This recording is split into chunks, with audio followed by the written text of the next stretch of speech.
استاد با یک چیز دیگر که با یک برادر فتی برای می قربانی کم ترک بحث شدیم، گفت که در حالتی که قربانی میکنی باید با مقدار پولات نگاه کرده گوسفند گیری. من با او گفتم که وقتی که قربانی میکنی بهترین مال رو خریده قربانی کردن در. او گفت که پولم کم باشد چقدر من بهترین گوسفند رو میخرم. همین جا مالکیت هم مقصد که رول بازی میکند. بله بله، مثلا یک آدم پولی آزیچ خیلی که این برادر گفت از آخه پولی کلان نداشته باشد، ما از کجا مثل پیغمبر صلی الله علیه وسلم قربانی کنند؟ پیغمبر صلی الله علیه وسلم دو گوسفندی شاخدار، قچقار، این کلمه ازبکی باشد شاید، مردم شما چی میگوید اون گوسفندی نرینه؟ قشقار. قشقار این کلمه ازبکی هست آخر. آخر همه خیلی این لغت ها به همدیگر آمیخته شده گز، لیکن لغتی تاجیکیش دارد و مردم آمیخته کردگیان زبانه. خلاصه همین گوسفندی نرینه بود، گوسفندی که پیامبر صلی الله علیه وسلم قربانی کردن در عید قربان.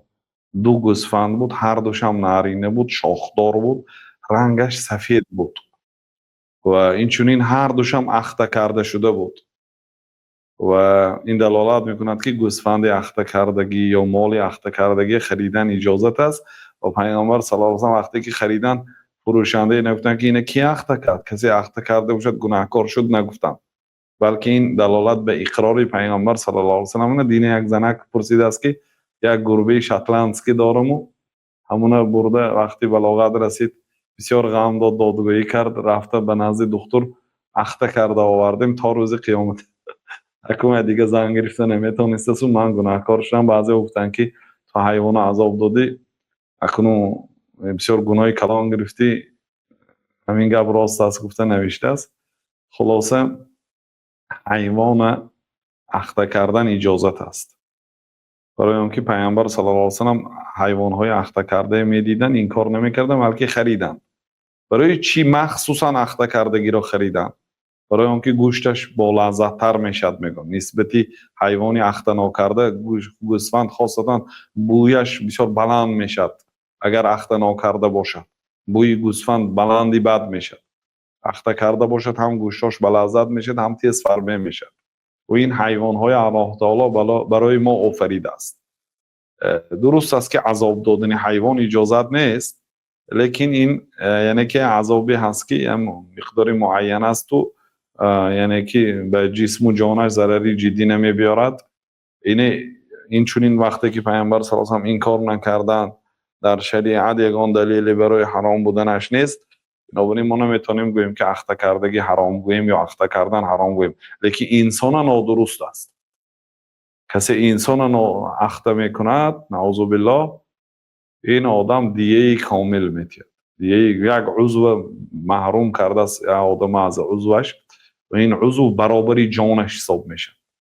بنابراین دیه کامل میتید. دیه کامل یعنی گویا یا آدم کشته است همین قدر دیه میتید. این 100 شتر نه با قاضی معین میکند که اون 100 شتری چند ساله، 100 شتری 5 ساله رنگش سرخی در شکمش حامله دار باشد گوید خیلی براش وزنین میفراید. 100 شتری 1 ساله گود سبکتر میفراید، 100 شتری 3 ساله گود با وزنین تر. همین خیر این قاضی معین میکند مثلا.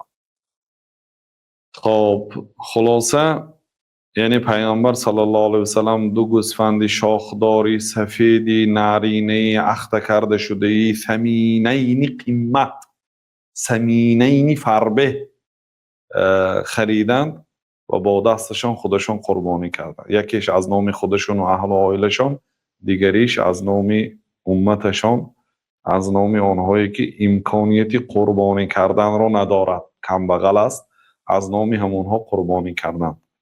و این برای بای ها هست. کسی بای باشد، پولدار باشد، حرکت کند همین خیلی گوسفندای شاخداری نارینه‌ای فربهی اخته کرده کشد. نه باشد در بازار نیست، مودگیشه میکشد.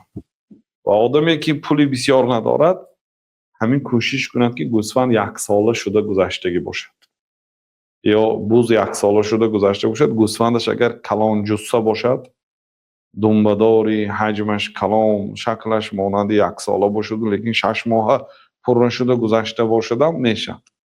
مثلا همین گوسفندهای حصاری های ما اگر در 6 ماه اولش خوب نشء و نما یافته باشد، قد و قامتاش نازک باشد، میشد کشته. لیکن بوزه نمیشه تا 1 ساله پوره نشود. یعنی آدمی که پولش کم است همون پولش به مناسب لیکن به قربانی موافق میگیرد. یک بوزی 3 ماهه نمیگیرد، بوزی 1 ساله پوره میگیرد یا یک گوسفند 6 ماهه گذشتگی را میگیرد.